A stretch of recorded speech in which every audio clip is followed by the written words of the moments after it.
سيدنا محمد وعلى آل سيدنا محمد كما صليت على إبراهيم وعلى آل إبراهيم في العالمين إنك حميد مجيد.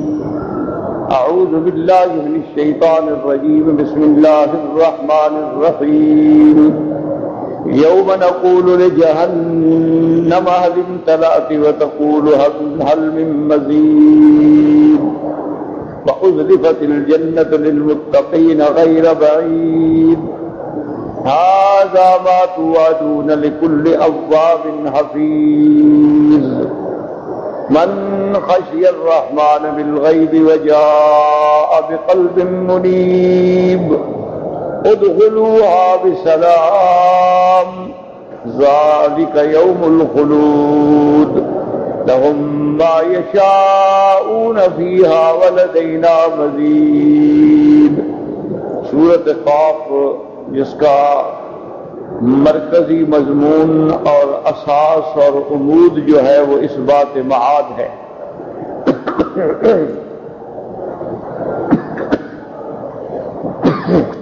کا رحمت دو جہاں عیدین کی نماز میں اور جمعہ میں سورۃ قاف کی تلاوت فرماتے تھے. اللہ فرماتے ہیں قاف، اس کا معنی اللہ جانتے ہیں، والقرآن المجید. اللہ فرماتے ہیں مجھے قسم ہے قرآن پاک کی جو عظمت والا ہے. بل عجبوا ان جاءهم منذر منهم، کافر اس بات پہ تعجب کرتے ہیں کہ ڈرانے والا ہم نے ان میں سے بھیجا، ان کی جنس سے بھیجا. فقال الكافرون هذا شيء عجیب، کافر کہتے ہیں یہ عجیب بات ہے کہ ہم جیسا انسان ہمیں ڈرانے کے لیے پیغمبر بنا کے بھیجا گیا. اذا متنا، کہتے ہیں جب ہم مر جائیں گے، وکنا ترابا، اور مٹی ہو جائیں گے، ذالک رجع بعید، یہ دوبارہ اٹھنا جو ہے یہ ناقابل وقوع ہے. اللہ فرماتے ہیں جواب میں قد علمنا ما تنقص الارض منہم، ہم جانتے ہیں جتنا زمین ان کے اجزاء کو گھٹاتی ہے، کھاتی ہے.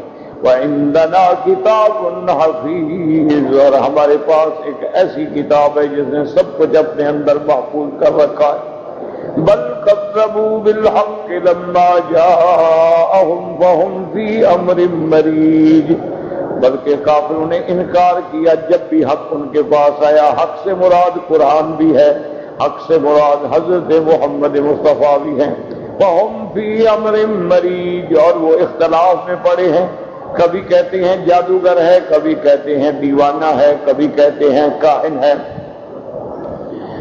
اللہ نے دلائل دیتے ہوئے فرمایا فَلَمْ يَنظُرُوا إِلَى السَّمَاءِ فَوْقَهُمْ، کیا یہ آپ نے اوپر جو ہم نے آسمان کی چھت بنائی ہے اس پہ نظر نہیں ڈالتے؟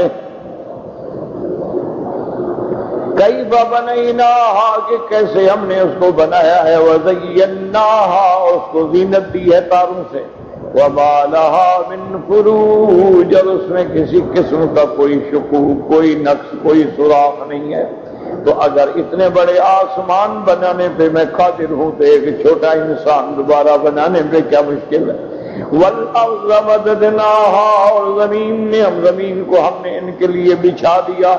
وَأَلْقَيْنَا فِيهَا رَوَاسِيَ، اور اس پہ ہم نے بوجھ رکھے ہیں پہاڑوں کے.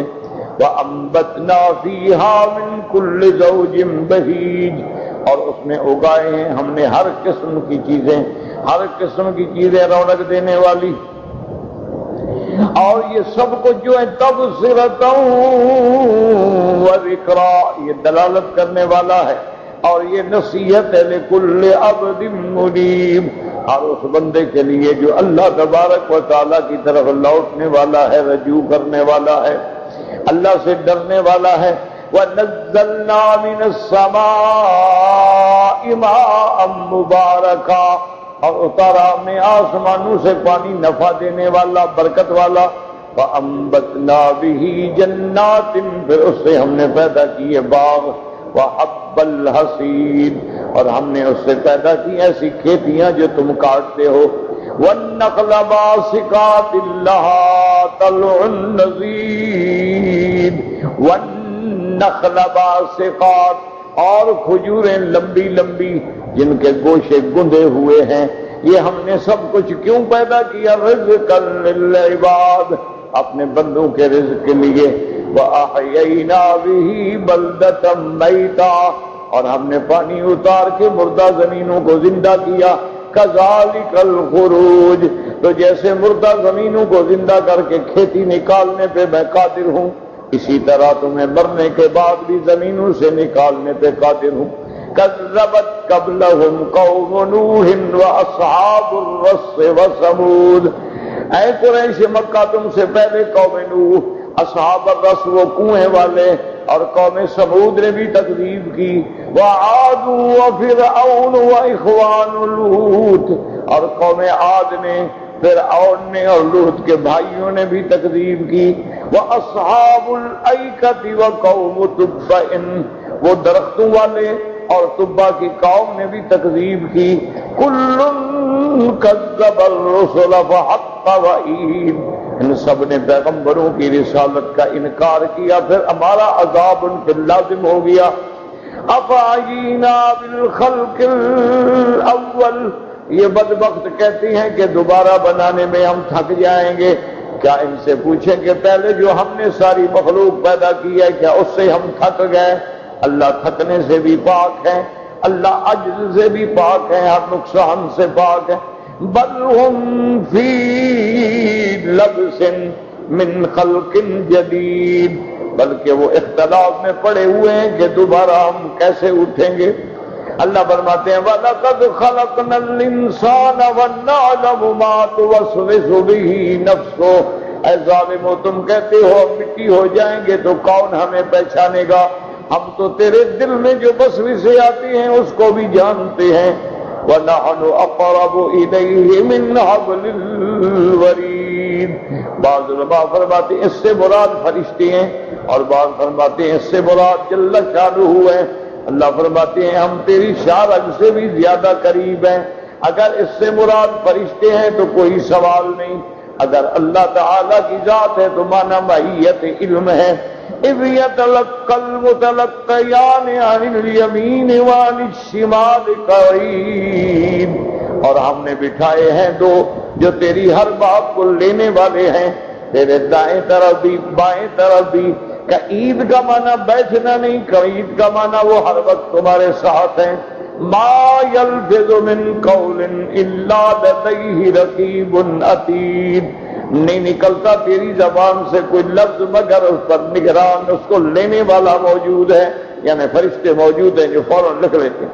وجاءت سکرۃ الموت بالحق ذالک ما کنت منہ تحید، اور آ گئی موت کی سختی جس سے تو بھاگتا تھا، انکار کرتا تھا۔ اب دیکھو جب سکرات آتی ہے تو ماں سوا اللہ تعالیٰ کے کون مدد کرنے والا ہے؟ فرمایا وَنُفِخَ فِي الصُّورِ، اور جب سور میں پھونکا جائے گا، یاد رکھیں سور حقیقتاً سور ہے، قرن ینفخ، حضور پاک نے فرمایا وہ ایک بہت بڑا سینگ ہے جس میں اللہ کا فرشتہ پھونک ماریں گے۔ پہلی پھونک ماریں گے تو دنیا کا ہر چیز ختم ہو جائے گی، اور دوبارہ پھونک ماریں گے تو پھر تمام مردے قبروں سے اٹھ کھڑے ہوں گے، جیسے اللہ فرماتے ہیں نُفِخَ فِي الصُّورِ فَصَعِقَ مَن فِي السَّمَاوَاتِ وَمَن فِي الْأَرْضِ إِلَّا مَن شَاءَ اللَّهُ، اگر ہم چاہیں گے جن کو چاہیں تو ان پہ موت نہیں آئے گی، فنا نہیں آئے گی۔ جیسے اللہ نے جنت پیدا کی ہے، جنت پہ فنا نہیں آئے گی، اللہ کے عرش پہ فنا نہیں آئے گی، لو پہ فنا نہیں آئے گی، غلمان حور و عین پہ فنا نہیں آئے گی۔ اس لیے فرمایا الا من شاء اللہ، جس کو اللہ چاہے رکھے۔ ثم نفخ فیہ اخری، اس کے بعد دوبارہ سور پھونکا جائے گا، فاذا ہم قیام ینظرون، اب سب قبروں سے کھڑے ہو جائیں گے، اور جب قبروں سے کھڑے ہوں گے تو پھر کیا ہوگا؟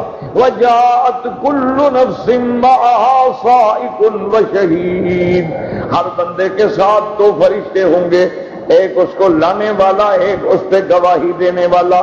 بعض علماء فرماتے ہیں یہ وہی دو فرشتے ہیں جو اس کے نامہ عمل لکھتے رہے، کِرَامًا کَاتِبِینَ یَعْلَمُونَ مَا تَفْعَلُونَ، اور جب میدان محشر میں آئے گا ہر چیز اپنی آنکھوں سے دیکھے گا تو اللہ تبارک و تعالیٰ فرماتے ہیں لقد كنت في غفلة من هذا،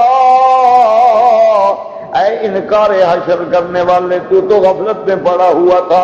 فَكَشَفْنَا عَنْكَ غِطَاءَكَ وَبَصَرَكَ الْيَوْمَ حَدِيدٌ، ہم نے اٹھا دیے پردے سارے، آج تو تیری نظر بڑی تیز ہے، ہر چیز دیکھ رہے ہو.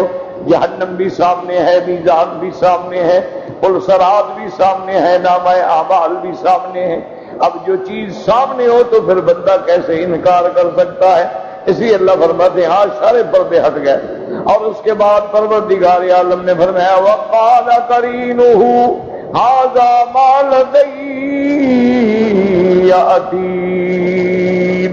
یاد رکھو یہ لفظ کریم جو ہے فرشتے کے لیے بھی استعمال ہوتا ہے، شیطان کے لیے بھی استعمال ہوتا ہے. کریم کا معنی ساتھی، ہر وقت ساتھ رہنے والا. اسی لیے نکاح کو کہتے ہیں عقد قران، دو بندوں کو جوڑنا، دو بندوں کو ملانا، میاں بیوی کا ایک تعلق قائم کرنا. اس لیے لفظ کریم کا اطلاق دونوں پہ ہوتا ہے، اور ہر بندے کے ساتھ دو کریم ہیں، ایک فرشتے کی طرف سے ہے، اللہ کی طرف سے ہے، اور ایک شیطان کی ذریت میں سے ہے. تو اصول بات یہ ہے کہ جو فرشتہ ہے وہ تیرے دل میں نیکی کے خیالات ڈالتا ہے، اور جو شیطان ہے وہ تمہیں برائیوں کی طرف لے جاتا ہے. اب جب قیامت ہوگی تو وہ فرشتہ کہے گا وقال قرینہ ھذا ما لدی عتید. اللہ تبارک و تعالیٰ کی دربار میں گئے میرے مولا، میرے پاس اس کے اعمال کا دفتر ہے، مجرم بھی اور فاعل بھی حاضر ہے. اب اللہ حکم میں القیا فی جہنم، ڈالو اس کو جہنم میں. کل کفار عنید، ہر کافر سرکش، مناع للخیر، خود بھی خیر سے رکنے والا اور لوگوں کو بھی روکنے والا، معتد مریب، حد سے تجاوز کرنے والا، اللہ کے فرمان میں شک کرنے والا، قیامت میں شک کرنے والا، میرے بدنی کی رسالت میں شک کرنے والا، قرآن پاک میں شک کرنے والا. الذی جعل مع اللہ الہا آخر، جس نے اللہ کے ساتھ اور بھی معبود بنائے. فَأَلْقِيَاهُ فِي الْعَذَابِ الشَّدِيدِ، آج ان کو ڈالو سخت عذاب میں. وَقَالَ قَرِينُهُ، اب شیطان کہے گا رَبَّنَا مَا أَطْغَيْتُهُ وَلَكِنْ كَانَ فِي ضَلَالٍ بَعِيدٍ. شیطان کہے گا مولا میں نے اس کو گمراہ نہیں کیا، یہ خود بہت دور کی گمراہی میں پڑا ہوا تھا. اس لیے قرآن میں آتا ہے کہ قیامت والے دن شیطان کا اور کافروں کا آپس میں جھگڑا ہوگا. وہ کہیں گے ظالم تم نے ہمیں برباد کیا، تم نے ہمیں گمراہ کیا، تم نے ہمیں بھٹکایا. شیطان کہے گا نہیں ٹھہرو پہلے بات سنو.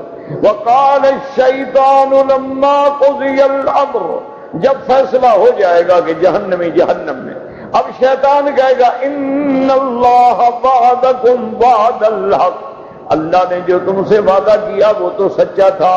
وَوَعَدتُّكُمْ فَأَخْلَفْتُكُمْ، اور میں نے جو تم سے وعدے کیے وہ جھوٹے تھے. وَمَا كَانَ لِيَ عَلَيْكُمْ مِنْ سُلْطَانٍ إِلَّا أَنْ دَعَوْتُكُمْ فَاسْتَجَبْتُمْ لِي، میرا تمہارے اوپر کوئی کنٹرول نہیں تھا، تم میرے کوئی غلام نہیں تھے، تم میرے کوئی قیدی نہیں تھے. میں نے تم کو دعوت دی تو میرے پیچھے تم لگے آئے. اللہ نے پیغمبر بھیجے، اللہ نے کتابیں بھیجی، تم نے ان کی بات نہیں مانی، میری مان لی تو تمہارا قصور ہے. فلا تلومونی ولوموا انفسکم، مجھے ملامت نہ کرو، اپنے نفسوں کو ملامت کرو. مدد تم کرتے رہے، اب تانے شیطان کو دیتے ہو. میں نے صرف تمہیں کہا تھا، لیکن اللہ نے تو 1,24,000 پیغمبر بھیجا، ان کی بات تم نے نہیں مانی، میری مان لی تو میرا قصور ہے. میرا کوئی اس میں قصور نہیں ہے، تم نے سارا ظلم کیا. انی کفرت بما اشرکتمون من قبل، اور میں انکار کرتا ہوں جو تم اللہ کے شریک بناتے رہے. ان الظالمین لهم عذاب علیم، شرک کرنے والے اپنے جانوں پہ ظلم کرنے والے، ان کے لیے اللہ تبارک و تعالیٰ نے عذاب دردناک رکھا ہے۔ تو اب جناب وہ جھگڑا کریں گے تو اب اللہ حکم دے گے، قال لا تختصموا لدي وقد قدمت إليكم بالوعيد۔ اللہ فرمائیں گے ظالموں اب جھگڑا نہ کرو، کیا جھگڑ رہے ہو؟ میں نے پہلے تمہارے پاس بھیج دیے پیغمبر، اب تمہیں کسی قسم کے جھگڑنے کا کوئی حق نہیں ہے۔ ما يبدل القول لدي وما انا بظلام للعبید۔ اور یاد رکھو جو میں نے فیصلہ کر دیا، میرے فیصلے کبھی بدلہ نہیں کرتے اور میں اپنے بندوں پہ ظلم نہیں کرتا۔ یاد رکھو یہاں لفظ ظلام جو ہے وہ مبالغے کا صیغہ ہے۔ بظاہر تو یہ ترجمہ بنے گا کہ میں بہت بڑا ظلم نہیں کرتا، یعنی نعوذ باللہ چھوٹا کرتا ہوں، حالانکہ اللہ تو چھوٹے سے بھی پاک ہیں اور بڑے سے بھی پاک ہیں۔ تو مبالغے کا صیغہ کیوں آیا؟ علماء نے فرمایا اس کی وجہ یہ ہے، اللہ فرمائیں گے بدبخت میں تو تیرا رب ہوں، رب العالمین ہوں، میں رحمان ہوں، میں رحیم ہوں، میں نے تمہیں پیدا کیا، میں نے تمہیں جوان کیا، میں نے تمہیں خوراک دی، رزق دیا، اتنی رحمت کے بعد اگر میں ظلم کروں تو پھر تو بہت بڑا ظلم ہے۔ میں ظلم نہیں کرتا بلکہ عدل کرتا ہوں، ہر بندے کو اس کے گناہوں کی سزا ملے گی۔ تو الحمدللہ یہاں تک ہم نے سورۃ قاف پڑھ لی ہے۔ اب آج کے سبق میں جو ہم نے آیات پڑھی ہیں اس کے بارے میں اللہ کے قرآن میں غور کریں۔ یوم نقول لجہنم هل امتلأت وتقول هل من مزید۔ اب یہاں اللہ فرماتے ہیں کہ جس دن جہنم کو ہم کہیں گے یا کہا جائے گا حل امتلأت، کیا تو بھر گئی؟ وہ کہے گی حل من مزید، اور اگر ہے تو ڈالیں۔ پہلی بات تو یہ سمجھ لیں کہ جنت بھی اللہ نے پیدا کر دی ہے اور جہنم بھی اللہ نے پیدا کر دی۔ یہی عقیدہ ہے اہل سنت والجماعت کا صحابہ سے لے کر آج تک کہ الجنت والنار مخلوقتان، یہ دونوں چیزیں اللہ پیدا کر چکے۔ صرف ایک معتزلہ کا فرقہ ہے جو باطل فرقہ ہے، گمراہ فرقہ ہے، وہ کہتے ہیں کہ نہیں، جنت جہنم حق ہے لیکن ابھی اللہ نے پیدا نہیں کی۔ اللہ قیامت والے دن اس کو پیدا کریں گے، اور وہ استدلال کرتے ہیں قرآن کی ایک آیت سے کہ تلک الدار الآخرۃ نجعلها للذین، کہ آخرت کا جو دن ہے اس میں ہم پیدا کریں گے۔ تو وہ نجعلها کا معنی کرتے ہیں نخلق، حالانکہ وہاں معنی نخلق کو نہیں ہے، نجوز، معنی یہ کہ اس دن ہم فیصلہ کریں گے کہ کون جنت کا حقدار ہے اور کون جہنم کا حقدار ہے۔ اور بعض لوگ وہ ہیں جو دہریہ کہلاتے ہیں، یہ سمجھ لو جو لا مذہب ہیں، جن کا کوئی دین نہیں، کوئی مذہب نہیں، کوئی نبی نہیں، کوئی کتاب نہیں، کوئی رسول نہیں۔ وہ یہ کہتے ہیں کہ جنت یا جہنم کا جو ذکر ہے یہ محض مولویوں نے لوگوں کو ترغیب دینے کے لیے اور ڈرانے کے لیے بنایا ہے، ورنہ نہ کوئی جنت ہے نہ کوئی جہنم ہے اور نہ ہوگی۔ وہ کہتے ہیں کہ اسی طرح ہے کہ جیسے ایک بچہ روتا ہے تو ماں اس کو ڈراتی ہے کہ بھئی سب چپ کر جاؤ ورنہ ابھی بلا آئے گی تمہیں کھا لے گی، تمہاری آواز سنے گی نا ابھی بھی بلا آ جائے گی۔ تو بلا نہیں ہوتی ہے، وہ محض بچے کو ڈرانے کے لیے کہتی ہے۔ وہ کہتے ہیں یہ بھی مولویوں نے ایک مسئلہ بنایا ہوا ہے، بھئی نمازیں پڑھو گے، روزے رکھو گے، تمہیں جنت ملیں گی، حوریں ملیں گی، اور اگر نہیں کرو گے تو جہنم ملے گی، آگ ملے گی۔ یہ سارے وہ کہتے ہیں ان کے قصے ہیں، نہ جنت ہے نہ جہنم۔ اور اس پر وہ وہ یہ دلیل دیتے ہیں کہ دیکھو ہم نے پوری زمینوں کو چھان مارا ہے، فضاؤں پہ ہم نے اپنے اڈے بنا دیے ہیں، چاند پہ ہم نے باقاعدہ اپنے مشن اور بندے اتار دیے ہیں، اور ستاروں پہ ہم کمندے ڈال رہے ہیں، آخر وہ جنت جہنم ہے کہاں؟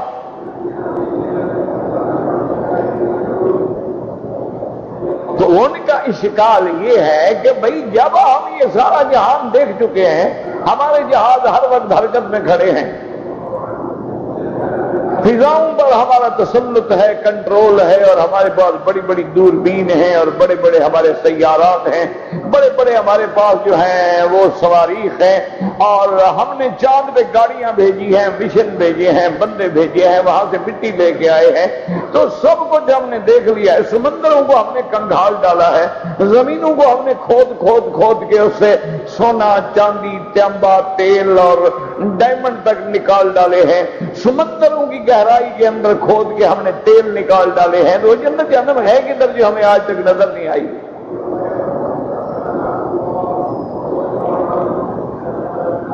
ان کا یہ ایک عقلی اشکال ہے جو جاہلیت پہ مبنی ہے. یاد رکھو یہ معنی نہیں ہوتا کہ اگر ایک چیز ہمیں نظر نہ آئے تو اس کا وجود ہی نہیں ہے. اور تمہیں تو ابھی تک یعنی ایسے بھی اللہ کے سیارات ہیں کہ ایک سیکنڈ میں تقریباً 86 لاکھ میل کی رفتار سے روشنی آتی ہے. ایک سیکنڈ میں یعنی وہ 86 لاکھ میل سفر کرتی ہے. تو اتنی تیز روشنی جو ہے، بعض ایسے بھی ستارے ہیں جن کی روشنی وہاں پہ چلی ابھی تک زمین پہ نہیں پہنچی ہے.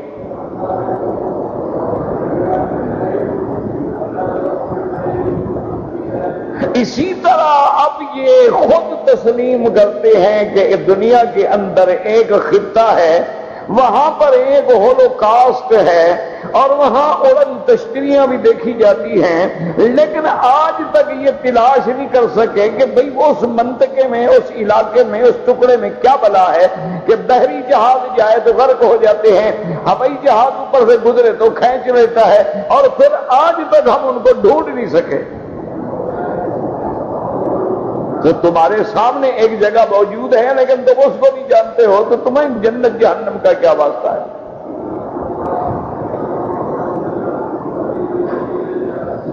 اس لیے یہ کہنا کہ جی وہ کہاں ہے تو یہ ایک جہالت. اسی طرح یہودیوں نے حضرت عمر رضی اللہ تعالی عنہ سے سوال کیا کہ بھئی قرآن کہتا ہے کہ جنت ہے، وَجَنَّةٍ أَرْضُهَا كَأَرْضِ السَّمَاءِ وَالْأَرْضِ، اور اس جنت کا جیسے ہر چیز کا ایک طول ہے، ایک عرض ہے، تو جنت کا جو عرض ہے اللہ فرماتے ہیں 7 آسمان اگر ایسے بچھا دیے جائیں، جوڑ دیے جائیں، 7 زمینیں ایسے جوڑ دی جائیں تو یہ ایک جنت کا صرف عرض بنے گا. طول کا علم تو اللہ کو ہے. یہ عرض ہوگا، اور جنت ایک تھوڑی ہے، جنت کئی اللہ کے ہاں. وَلِمَنْ خَافَ مَقَامَ رَبِّهِ جَنَّتَانِ، 2 جنتیں، وَمِن دُونِهِمَا جَنَّتَانِ، پھر اس سے کچھ کم درجے کی 2 جنتیں، 4 تو فقط یہ ہو گئی. اور حضور نے فرمایا اذا سألتم اللہ فاسألوه الفردوس الاعلی، جب تم اللہ سے جنت مانگا کرو تو جنت الفردوس مانگا کرو. 7واں آسمان اس کی زمین ہوگی اور عرش اس کی چھت ہوگا. تو اللہ کے ہاں تو کئی اچھا قرآن میں بھی نام آئے ہیں، جنت الخلد ہے، جنت المأوا ہے، جنت النعیم ہے، جنات عدن ہے، جنت الفردوس ہے. یہ تو قرآن میں بھی نام ہے.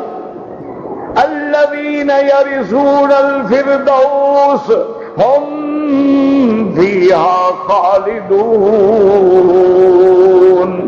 جنات عدن جنت المأوا، جنت النعیم، یہ تو سارے قرآن میں بھی لفظ ہیں، تو اللہ کی کئی جنتیں ہیں۔ تو وہ کہنے لگے یہودی کہ حضرت عمر یہ بتائیں کہ جب اتنی بڑی جنت ہے کہ سارے آسمان زمینوں سے بھی بڑی ہے، تو وہ کہاں ہے پھر؟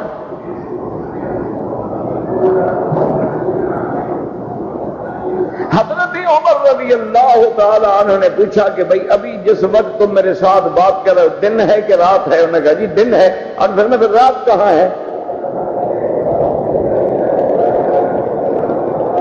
اب چپ۔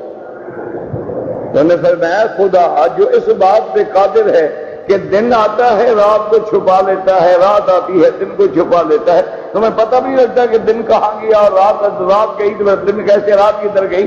یولج اللیل فی النہار ویولج النہار فی اللیل، کبھی رات کو دن میں داخل کر دیتے ہیں دن بڑا ہو جاتا ہے، کبھی اللہ تبارک و تعالیٰ دن کو رات میں داخل کر دیتا ہے رات بڑی ہو جاتی ہے۔ تو تم کیسے بے وقوف ہو گیا؟ اب رات ہے تو دن کدھر گیا ہے؟ تو جو اللہ اس پہ قادر ہے وہ جنت بنانے پہ اور رکھنے پہ بھی قادر ہے۔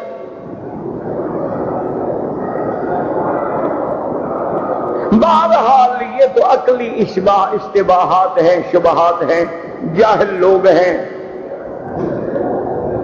محض سینس اور اپنے عقل کو سمجھتے ہیں کہ ہمارا عقل جو ہے وہ بڑی چیز ہے۔ بھائی اللہ کے بندے اگر دین عقل کے تابع ہو، آج کل پڑھے لکھوں کا یہی مسئلہ ہوتا ہے، اس سب بات تو آپ ٹھیک کہہ رہے ہیں لیکن عقل میں نہیں آتی نا۔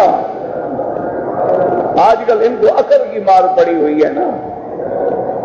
سر بالکل ٹھیک ہے، اللہ کے قرآن میں بھی ہے، بالکل ٹھیک ہے، اللہ کے نبی نے بھی فرمایا، لیکن سر دیکھیں نا اللہ نے ہمیں بھی تو عقل دی ہے نا، میری عقل میں نہیں آتی۔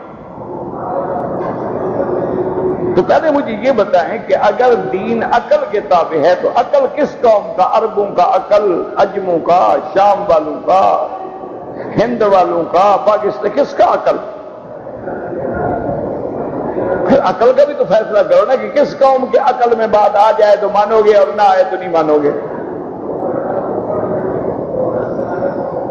اور دوسری بات یہ ہے کہ تمہاری عقل ناقص ہے، اس کی ایک حد ہے۔ دیکھیں نا جی، ایک ترازو ہے، اب اس ترازو میں ڈائمنڈ تولا جاتا ہے، وہ اتنی حساس ہوتا ہے کہ بال کے برابر وزن بھی بتا دیتا ہے، اتنی ایک ریت ہوتا ہے اور اتنی حساس ہوتا ہے کہ اس میں جب اس ڈائمنڈ کو رکھتے ہیں وہ بتا دیتے ہیں جی 1 کیرٹ ہے، 2 کیرٹ ہے، 1 کیرٹ اتنی سینٹ ہے، 1 کیرٹ سے کچھ سینٹ کم ہے، زیادہ ہے۔ اچھا اب اسی میزان میں جس میں یاقوت اور ہیرے تولے جاتے ہیں، کوئی اتنا بڑا پتھر لے کے آ جائے اس پہ رکھ دے، پھر کیا ہوگا؟ وہ وزن بتا دے گا، وہ انشاءاللہ ٹوٹ جائے گا۔ کہ وہ میزان تھا یاقوت اور ہیرے تولنے کے لیے، وہ پتھر تولنے کے لیے نہیں تھا۔ تیرا عقل ایک محدود عقل ہے، اس میں آخرت کی باتیں کب آئیں گی؟ جب تم غلام محمد مصطفیٰ بنو گے، ورنہ تو نہیں آئیں گی۔ دیکھا نہیں ابو جہل کو عقل کی مار پڑی نا، حضرت ابو بکر صدیق کے پاس آیا اور کہنے لگا سمیت ما قال صاحب، تمہیں پتا ہے تمہارے ساتھی نے کیا کہا ہے؟ وہ کہتے ہیں کہ آج ایک رات میں اللہ مجھے مسجد اقصی بھی لے گئے، 7 آسمانوں میں بھی لے گئے، سدرۃ المنتہا بھی لے گئے، پھر اللہ کے میں عرش کے قریب بھی گیا، پھر مجھے 50 نمازیں فرض ہوئی، پھر میں نے سارے انبیاء کو نمازیں پڑھائی، پھر میں واپس آیا، ابھی رات بھی نہیں گزری اور میں مکے میں بھی واپس آ گیا۔ اب سنو، تمہارا صاحب نہ کہتے تھے کہ دیوانہ ہے، مطلب یہ عقل کی بات ہے جو کر رہا ہے۔ اور مکے سے مسجد الحرام تھا، مسجد الحرام سے مسجد اقصی تو 1 مہینے کا سفر ہے، اور پھر تمہارے اپنے نبی کہتے ہیں کہ زمین سے آسمان تک 500 سال کا سفر ہے، 7 آسمان ہے تو 3500 سال چاہیے، اور ایک رات میں آپ کے نبی نے کر لیا ہے۔ یہ تو عقل میں کھوپڑی میں آنے والی بات ہے، اسی لیے ہم کہتے تھے کہ مجنون ہے۔ اب دیکھو ابو جہل کو عقل کی مار پڑی تھی نا، وہ عقل میں توڑ رہا تھا، اس کے پاس تو عقل کا ترازو تھا نا، ابو بکر کے پاس تو ایمان کا ترازو تھا نا۔ اس نے دوسری بات ہی نہیں پوچھی، اس نے کہا ابو جہل مجھے یہ بتاؤ جو تم کہہ رہے ہو میرے مدنی پاک نے یہ بات کہی ہے؟ اور نے کہا کی بات ہے یار، میں ابھی سن کے آ رہا ہوں۔ نے کہا صدق رسول اللہ، اگر میرے مدنی پاک نے فرمایا ہے تو سچا ہے میرا وعدہ۔ اب ابو جہل پاگل ہو کے کھڑا ہو گیا، لگا کمال ہے ابو بکر یہ بات بھی مانتے؟ اور اس نے کہا ملعون لعنتی تیری عقل ہے اتنا، ہم جبریل کا آنا جانا جب مانتے ہیں تو وہ تو غلام ہے محمد کا، تو محمد کیوں نہیں جا سکتے ہیں صلی اللہ علیہ وسلم؟ ہم تو یہ بھی مانتے ہیں کہ جبریل وحی لے کے آتا ہے پھر واپس جاتا ہے، تو اگر جبریل جاتا ہے اور آتا ہے اگر حضور چلے گئے تو کون سی بڑی بات ہو گئی؟ جبریل تو غلام ہے، وہ تو رحمت دو جہاں کے اذن کے بغیر اندر نہیں آ سکتا، وہ تو حضور کے بولنے کے بغیر بات نہیں کر سکتا ہے، پہلے ہی جانے والا غلام ہے۔ دیکھا نہیں سردار گھوڑیوں پہ ہوتے ہیں نا، غلام ساتھ دوڑتے ہیں، براق پہ تو نہیں بیٹھا جبریل، ساتھ آتے کو ساتھ اڑتا گیا۔ تو اس نے کہا یہ کون سی بڑی بات ہے بیوقوف؟ بالکل حضور نے تو اس لیے ہمیشہ یاد رکھیں کہ اگر جنت جہنم قیامت میزان پل صراط کو تم عقل کی کسوٹی سے پرکھو گے تو پھر جہنم ملے گی۔ اس کو دیکھنے کے لیے ان آنکھوں کی ضرورت نہیں ہے، دل کی آنکھوں کی ضرورت ہے، اور دل میں ایمان کی ضرورت ہے، اور جب ایمان آ جائے گا ہمارے لیے اس سے بڑی بات کیا ہے؟ قرآن کہتا ہے جنت ہے جہنم ہے، اور میرا مدنی پاک کہتا ہے میں نے خود دیکھی ہے، تو بات ختم ہو گئی۔ اب کوئی کہے جی میرے عقل میں نہ آئے تو تمہاری عقل جائے جہنم میں، ہم تیری عقل پہ لعنت بھیج سکتے ہیں، محمد مدنی کے فرمان کو تو غلط نہیں کہہ سکتے۔ تیری عقل کا کیا ہے؟ تمہارے عقل کا تو یہ عالم ہے، ایک دوائی بناتے ہو، ارب $100 خرچ کرتے ہو، پوری دنیا میں ایڈورٹائز کرتے ہو کہ جناب یہ پین کلر ہے، بڑا سیف ہے، دردوں کا واحد علاج ہے، اور یہ ایسی چیز ہے، اور جب 2 4 سال 5 سال وہ دوائی بیچ کے اپنے پیسے کما لیتے ہیں، پھر کہتے ہیں جی ابھی لیٹسٹ ریسرچ ہوئی ہے کہ اس کے کھانے سے کینسر ہوتا ہے، چھوڑ دو مت کھاؤ۔ تمہارا عقل تو یہ ہے، کل جو نفع دینے والی چیز تھی آج کینسر پیدا ہو گیا۔ تمہارے عقل کا کیا کہنا ہے؟ تمہارے عقل سے تو ماتم کرنا چاہیے۔ تم ایک انجیکشن بالکل نہیں کھانا جی، تم ایک پین کلر کو واکس بناتے ہو بالکل نہیں کھانا جی، کیوں ہوگا جی؟ بڑا نقصان ہوا ہے، ہارٹ کو پرابلم پیدا کر رہی ہے۔ تمہارے عقل کا کبھی تم کہتے ہیں نہیں جناب بالکل زمین گھوم رہی ہے، ٹھیک ہے جی مان لیا، پھر کہتے ہیں نہیں نہیں یار زمین تو نہیں گھوم رہی، سورج ستارے گھوم رہے ہیں، پھر کہتے ہیں نہیں نہیں یہ بھی غلط ہے، اصل بات یہ ہے کہ دونوں گھوم رہے ہیں، زمین بھی گھوم رہی ہے، چاند سورج بھی گھوم رہے ہیں۔ اچھا جناب، اچھا ہم پوچھتے ہیں یہ تو بتاؤ یوں گھوم رہے ہیں یا یوں گھوم رہے ہیں، ان کی کوئی ہمیں مذہب بتاؤ۔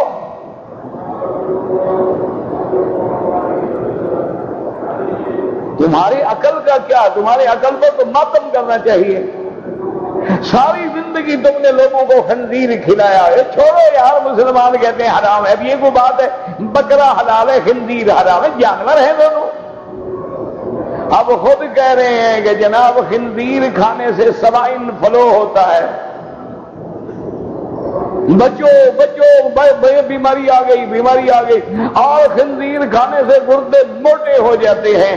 اب خود بکواس کر رہے ہیں خنزیر کھانے سے غیرت مر جاتی ہے، آدمی بغیرت ہو جاتا ہے۔ اب کہتے ہیں خنزیر کے اندر ایسے جرثومات ہیں جن کا علاج بھی ابھی نہیں آیا، ویکسین بھی نہیں بنی۔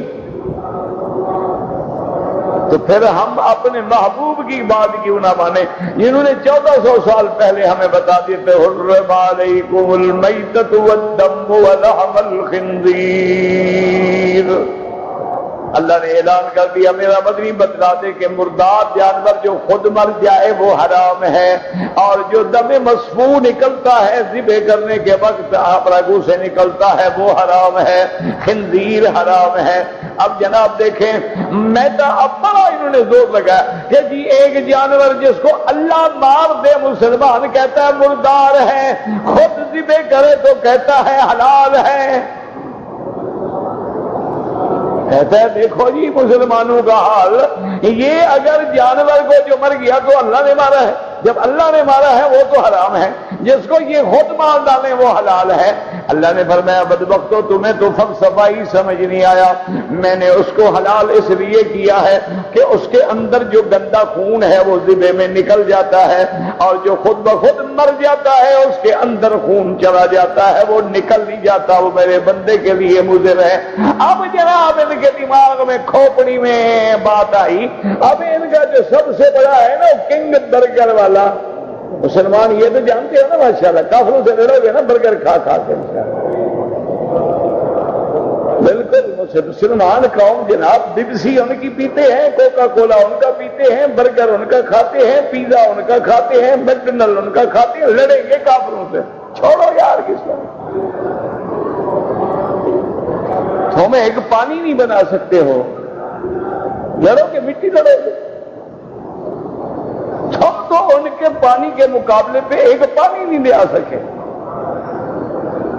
ان کے ایک برگر بنانے کے مقابلے پہ برگر نہیں لے آ سکے، آلو پیدا تم کرتے ہو، اسی کے جناب وہ کہیں چپس بناتے ہیں، کہیں پوٹاٹو، کہیں تیش پوٹاٹو، کہیں ہیش پوٹاٹو، کہیں میش پوٹاٹو، پتہ نہیں کہیں لعنت پوٹاٹو، کہیں حرام پوٹاٹو، کہیں حلال پوٹاٹو، وہی بنا کے پھر تمہاری گردن کاٹتے ہیں، تم تو بڑے قابل ہو نا، تم سے وہ 10 روپے کلو خریدتے ہیں اور تمہیں جناب 2 تولے 20 ریال میں بیچتے ہیں، ہے وہی تمہارا آلو۔ یہ مسلمان لڑیں گے، کس بات سے لڑو گے؟ اللہ کے بندو، لڑائی ڈنڈے سے نہیں ہوتی، لڑائی عقل سے ہوتی، علم سے ہوتی، وہ تم نے حاصل نہیں کیا، اب تو عقل کی لڑائی ہے، اب تو ایک بروکر آ کے ایک ملک کے اندر ساری کرنسیاں خرید لیتا ہے، دوسرے دن کرنسی تباہ ہو جائے، اب تو عقل کی جنگ ہے، علم حاصل کرو، علم، اسی لیے پہلا سبق اللہ نے تمہیں کیا دیا تھا، اقرا، پڑھو، تم ایسے ظالم ہو کہ تمہارا پہلا سبق ہے پڑھو، تم نے کہا نہیں ہم نہیں پڑھیں گے، ہم تو پڑھیں گے اے ایپل، ہم تو پڑھیں گے الف انار بے بلی، ہے حکا، لعنت ہے ایسے قاعدہ لکھنے والوں پر جو انگریز کے غلام ہیں، تم الف سے اللہ نہیں لکھ سکتے تھے، بے سے بیت اللہ نہیں لکھ سکتے تھے، ہے سے حج نہیں لکھ سکتے تھے، ظالمو، قاعدہ پڑھ کے تیرا بچہ مسلمان ہو جاتا۔ انہوں نے جو ایپل کہا تو اس نے بھی تو انار کہنا تھا نا، انہوں نے کیٹ کہا اس نے بھی بلی کہنا تھا، ان کی روحانی اولاد ہیں، یہ کالے انگریز ہیں، ہمارے گلے میں پڑ گئے۔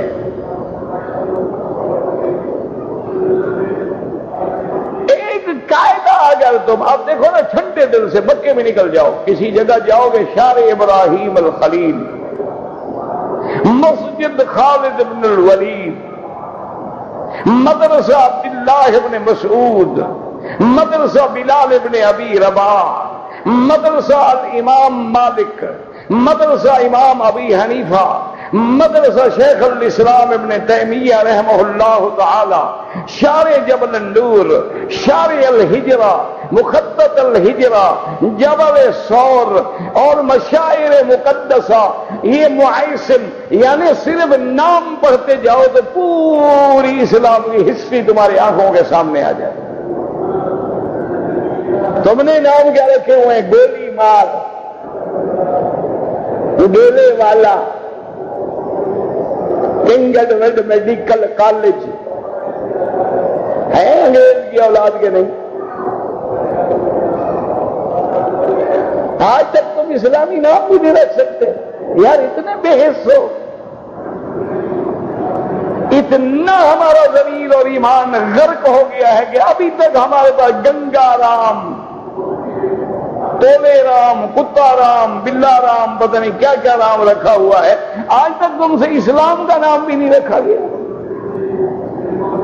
انا للہ و انا الیہ راجعون، رونے کے سوا یہ قوم ہے جناب، یہ لڑے گی کافروں سے، سبحان اللہ۔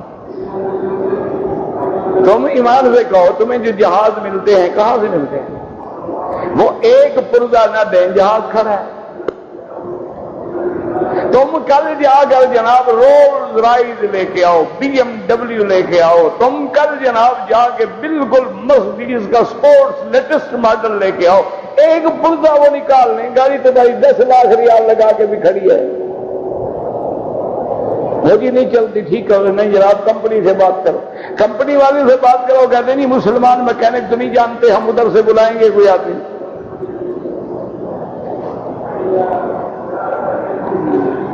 ہم نے تو قوم کو یہی پڑھایا ہے نا کہ 12 ربیع الاول کو جھنڈیاں لگا کے میلاد مناؤ، ہر سال پیر سائیں کا عرس شریف بنا کے دھمال کھیلو اور قوالیاں کراؤ، مجرے کراؤ، گانے بجانے، حلوے، مر جائے تو کل شریف، پھر 7 جمعراتیں شریف، پھر چہلم شریف، پھر تابیہ شریف، پھر کونڈے شریف۔ تم نے تو قوم کو یہ پڑھا، یہ کونے والی قوم لڑے گی۔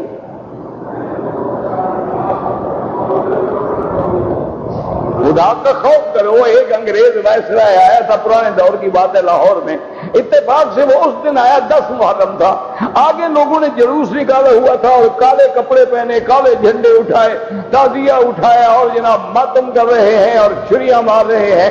وہ پاگل ہو کے کھڑا ہو گیا، اس نے اپنے ADC سے پوچھا کہ یہ کیا کر رہے ہیں؟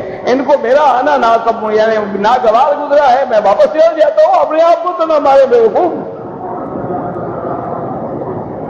اور نے کہا گورنر صاحب یہ آپ کے لیے ناراض نہیں ہو رہے ہیں، یہ اپنا ایک ہیرو ہے، حضرت حسین ان کا ایک ہیرو گزرا ہے تاریخ میں، اس کا یہ ماتم کر رہے ہیں۔ تو اس نے کہا کیا ہوا اس کو؟ انہوں نے کہا جی وہ شہید ہو گئے تھے۔ انہوں نے کہا کب شہید ہوئے؟ ان کو آج پتہ لگا ہے؟ انہوں نے کہا نہیں جناب یہ تو 1200 سال پہلے کی بات ہے۔ انہوں نے کہا کہاں شہید ہوا؟ انہوں نے کہا جی دریائے فرات کے کنارے قرب و بلا میں ہیرا۔ انہوں نے کہا یار بڑی بے حس قوم ہے، 1200 سال پہلے ایک ہیرو شہید ہو گیا، یہ آج تک ہم کر رہے ہیں ماتم کر رہے ہیں، یہ قومیں ہمارے اوپر آ کے لڑیں گی۔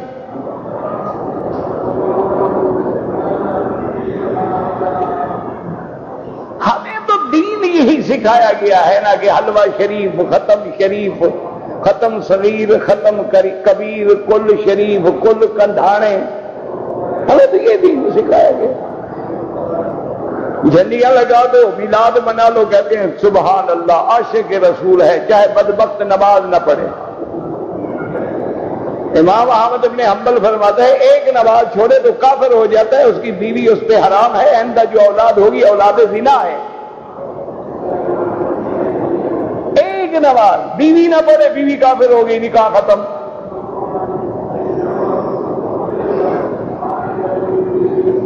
غور کرو نا، آخر کی وجہ تو ہے نا کہ اولادیں نافرمان ہو رہی ہیں، وجہ کیا ہے آخر؟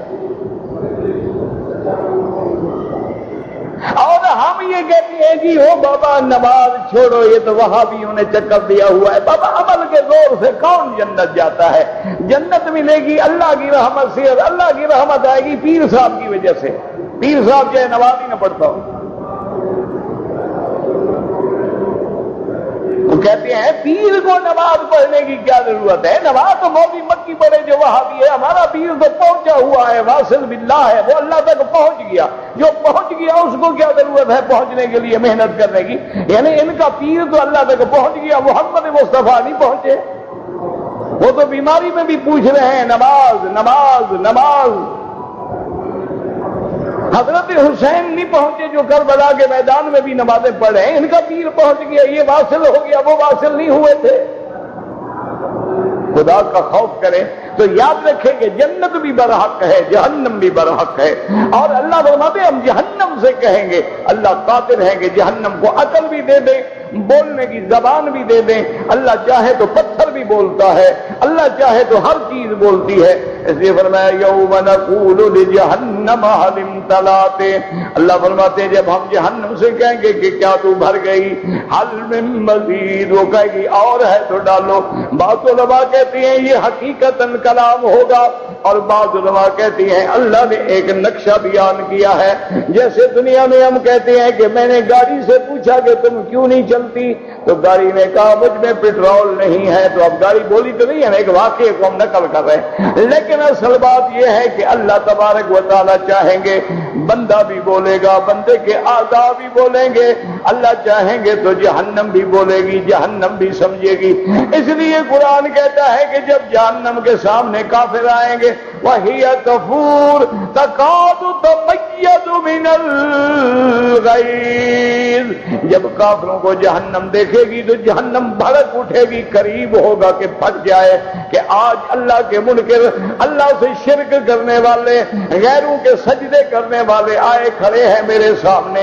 یا اللہ مجھے اجازت دے ان کو جلانے کی، لیکن اللہ تعالیٰ کا حکم ہوگا جب اس وقت فیصلہ ہوگا. بات فرماتی ہے کیونکہ اللہ نے وعدہ کیا تھا کہ ہم جہنم کو بھر دیں گے. لَأَمْلَأَنَّ جَهَنَّمَ مِنَ الْجِنَّةِ وَالنَّاسِ أَجْمَعِينَ. بعض کہتے ہیں یہ معنی نہیں حل من مزید کا، بلکہ معنی یہ ہوگا کہ جہنم کہے گی میں بھر گئی، میں بھر گئی، مجھے اور نہیں چاہیے. لیکن پہلا قول زیادہ راجح کہے گی اور ڈالیں اور ڈالیں اور ڈالیں، حتیٰ یضع الجبار قدمہ، حتیٰ کہ اللہ تبارک و تعالیٰ اپنا قدم رکھیں گے اس پہ، پھر کہے گی قطن قطن، بس یا اللہ میں برداشت نہیں کر سکتی. اللہ کا قدم جیسے اس کی شان کو زیبا ہے. تو دعا کریں اللہ ہمیں جہنم سے بچائے اور جنت کا حقدار بنا دے. وما ذلك على الله بعزيز. اللهم انا نسألك رضاك والجنة ونعوذ بك من سخطك والنار.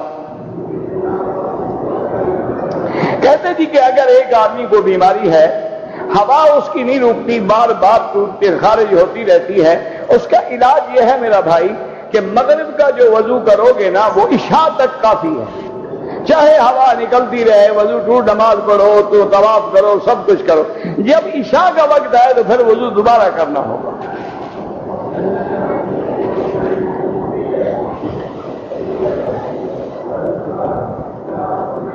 پورے مکے میں جہاں بھی نماز پڑھو 1,00,000 کا ثواب ملتا ہے. جو مکے میں رہتے ہیں عمرہ کرنا چاہیں تو مسجد عائشہ سے یا جیرانہ سے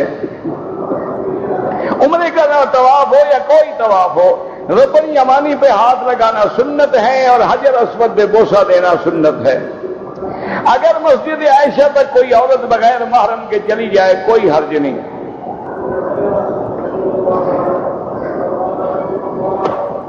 اگر ایک آدمی نے عمرہ کیا ہے اور سر پہ اس طرح پھروایا ہے، دوبارہ عمرہ کرے پھر بھی اس طرح پھروائے، بال ہوں یا نہ ہوں.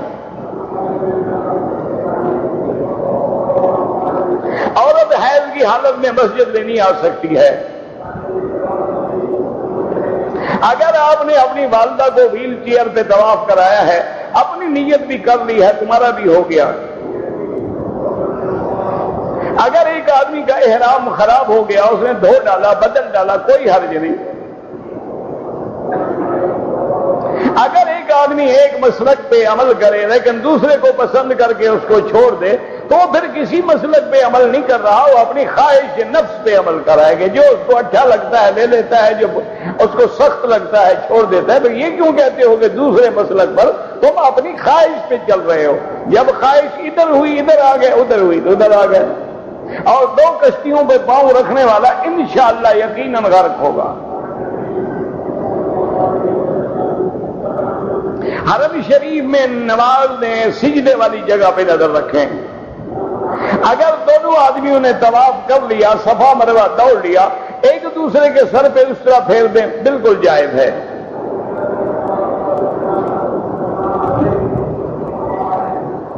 بہرحال عورتیں حرم میں طواف اکیلے بغیر محرم کے بالکل کر سکتی ہیں. اچھا اگر قرآن تھیلے میں ہے تو لے کر لیٹرین میں نہ جائیں، بالکل گناہ ہے. مسلمان نوجوانوں کو گرفتار کیا جاتا ہے، اللہ ان کی مدد کرے، اللہ مظلوموں کی نصرت کرے. ایک عمرہ ایک آدمی کے لیے نہیں کہ ایک عمرہ کر کے سارے گھر کو چھڑا دو.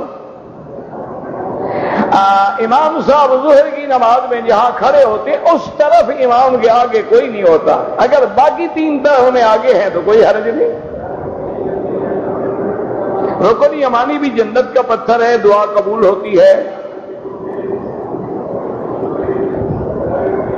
بہرحال اگر اس کو صرف لبیک کی بوڑھے آدمی کو آتا تھا، کچھ تو آتا تھا نا، جو پڑھا اللہ قبول فرمائے. جوتے نہ ملے تو دوسرے کے نہ اٹھائیں، اپنے جوتوں کو تھیلی میں ڈال کے اپنے پاس رکھیں. اگر ہم نے صفا مروہ کے بھول کے 6 چکر لگائے ہیں دم تو نہیں پڑتی لیکن جا کے ایک چکر پورا کر دو.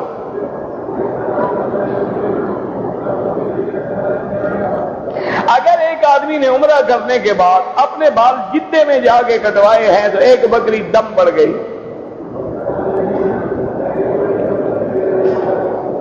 میں پاکستان سے جب آیا تھا کام کے لیے آیا تھا, میری نیت عمرے کی نہیں تھی. حنفی مسلک میں تمہاری نیت ہو یا نہ ہو عمرہ لازمی ہے, تم نے نہیں کیا دم پڑ گئی. امام احمد بن حنبل رحمۃ اللہ علیہ فرماتے ہیں اگر وہ نوکری کے لیے کام کے لیے آ رہا تھا, اس کی عمرہ حج کی نیت نہیں تھی تو دم نہیں پڑے گی. وہ یہ نہیں کہتے کہ عمرہ نہ کرو, وہ بھی کہتے ہیں عمرہ کرو, لیکن اگر چھوڑ بیٹھا ہے تو کہتے ہیں اس پہ دم نہیں ہوگی. امام ابو حنیفہ فرماتے ہیں پھر میقات بنانے کی ضرورت ہی کیا ہے جب ہماری نیت پہ ہے کہ ہم چاہیں تو کہہ دیں کام کے لیے آئے ہیں, ہم چاہیں تو کہہ دیں عمرے کے لیے آئے ہیں. میقات تو بنائے اسی لیے گئے ہیں کہ بغیر میقات احرام کے کوئی نہ گزرے, اور پھر سرکاریں تو جہاں کبھی میقات سے بغیر احرام کے نہیں آئے, صرف فتح مکہ والے دن تشریف لائے اور اس میں بھی بتلا دیا کہ میرے اللہ نے مجھے اجازت دی ہے.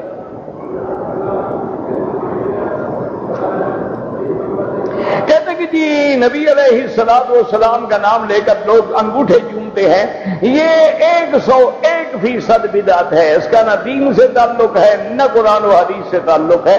انگوٹھے اپنے چومتے ہو, احسان محمد مصطفیٰ پہ کرتے ہو, ماشاءاللہ سبحان اللہ, بڑے پاک انگوٹھے ہیں تیرے جناب, چومو جناب.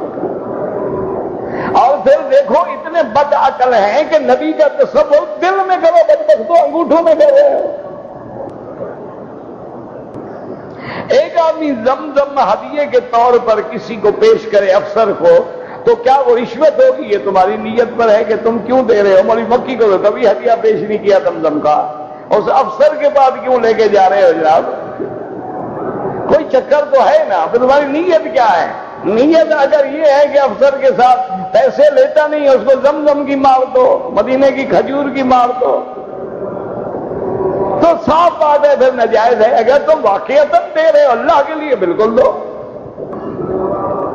ریاض سے آئے, کہیں سے احرام باندھ کے آئے, کہتے تھے کہ ایک آدمی نماز نہیں پڑھتا تھا, بس دعا کرو اللہ معاف کر دے. ائمہ ثلاثہ کے نزدیک وہ فاسق ہے, لیکن امام احمد بن حنبل رحمۃ اللہ علیہ کے نزدیک تو کافر ہے. وہ کہتے ہیں ایک نماز چھوڑنے والا کافر ہے, اگر مر جائے اس پہ جنازہ بھی نہ پڑھو اور مسلمانوں کے قبرستان میں بھی دفن نہ کرو. لیکن 3 امام کہتے ہیں کہ وہ فاسق ہے, اللہ مغفرت فرمائے. مکہ مکرمہ میں جو بھی عبادت کرو گے 1 کا لاکھ ملے گا. ذکر نماز کا ہے لیکن باقی ساری عبادتیں اسی پہ تابع ہیں. عقیقہ کرنا سنت ہے. اگر اللہ اولاد دے, لڑکا دے تو 7ویں دن 2 بکرے, اور لڑکی ہو تو 1. 7ویں دن نہ کر سکو تو پھر 14 دن, اگر نہ کر سکو پھر نہیں کر, وقت گزر گیا بس. سنت ہے, ثواب ہے, نہیں کر سکا تو اور کون سی تم نے سنتیں رکھی ہوئی ہے؟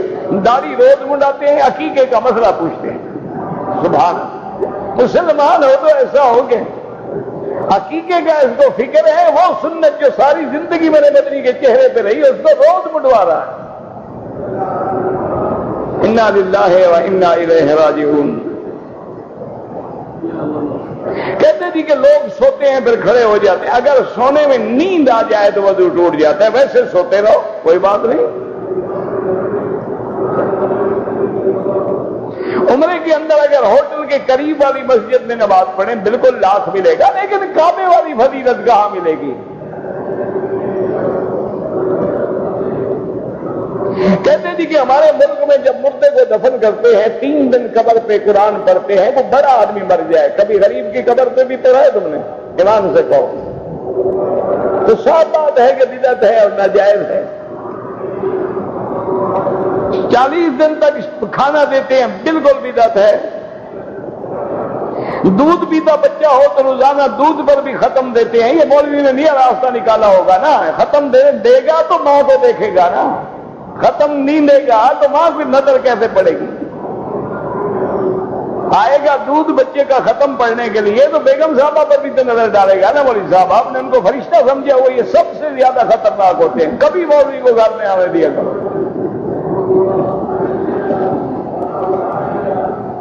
مولوی اور پیر کو اللہ کے کعبے میں بیٹھ کر کہہ رہا ہوں کبھی ان کو گھر نہ آنے دیا کرو. قاری ہیں یہ قرآن پڑھانے والے حضرات, مولوی صاحب, پیر, کیوں یہ بھوکے ہوتے ہیں. گناہگار کا پیٹ پہلے بھرا ہوتا ہے عورتوں سے, وہ کچھ نہ کچھ شرم کر جاتا ہے. ان کو موقع ملے یہ نہیں چوکتے. کبھی گھر نہ آنے دو. بچیوں کو پڑھانا ہے عورت سے پڑھاؤ.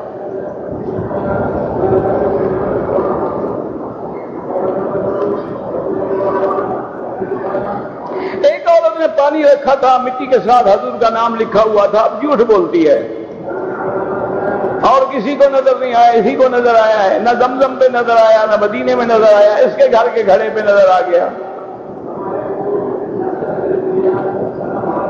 حل صلاۃ الفریضۃ بالبیت تعدل 100,000 اذا كان بالعذر والا اذا كان بغیر عذر ترك الجماعہ لا صلاۃ لجار المسجد الا في المسجد.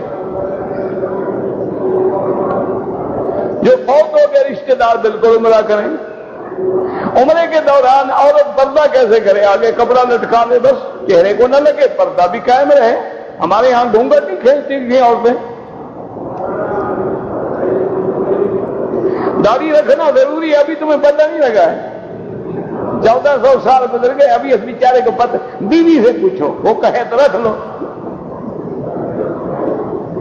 واجب ہے, واجب. کٹانے مڈانے والا فاسق و فاجر ہے. حضور کا حکم ہے اوفوا اللحیٰ وقصوا الشوارب, اور 1,24,000 پیغمبر کا حلیہ داڑھی مبارک ہے. اور دنیا میں کوئی نبی, کوئی ولی بغیر داڑھی کے نہیں گزرا ہے. مجھے ایک ولی بغیر داڑھی کے دکھا دو. تم دیکھ لو قیامت میں کن کے ساتھ کھڑا ہونا چاہتے ہو.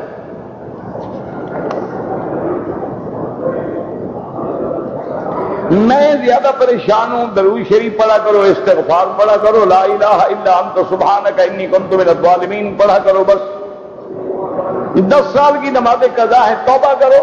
نفل کے بجائے روز جتنا ہو سکے قضا بھی پڑھتے رہو. مسجد نبوی ہو یا مکہ ہو, دعا سیدھی اللہ سے مانگو.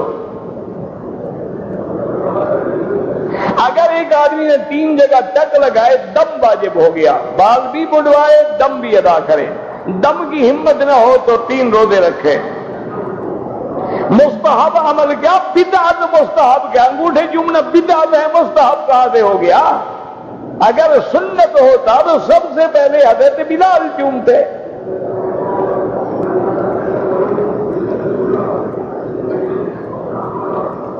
میرا ایک دوست ہے, وہ دیکھتا ہے کہ اس وقت کام ہوگا اور اس وقت کام نہیں ہوگا.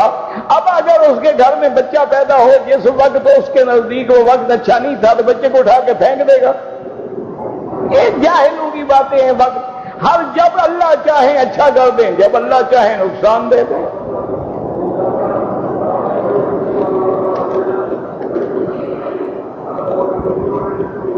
اگر 50 لاکھ کا سونا ہے, نفع 1 لاکھ کا ہمیں, تو آپ 51 لاکھ پہ زکات دیں گے. 1 لاکھ بھی تو آپ کے پاس آ گیا نا, سونا بھی 50 لاکھ کا آپ کے پاس ہے. اب 51 لاکھ پہ 2.5% حساب کر کے زکات دے دیں.